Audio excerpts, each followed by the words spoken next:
College, Pennsylvania has issued a severe thunderstorm warning for southeastern Lebanon County in south-central Pennsylvania until 5:15 p.m.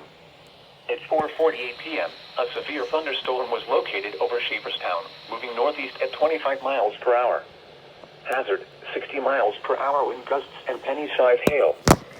Source, radar indicated. Impact, expects damage to roofs, siding, and trees. Locations impacted include Lebanon, Cornwall, Myerstown, Sand Hill, Newmanstown, Lebanon South, Avon, Richland, Shaferstown, Kleinfeltersville, and Avon Heights. This includes Interstate 78 from mile markers 7 to 8. For your protection, move to an interior room on the lowest floor of a building.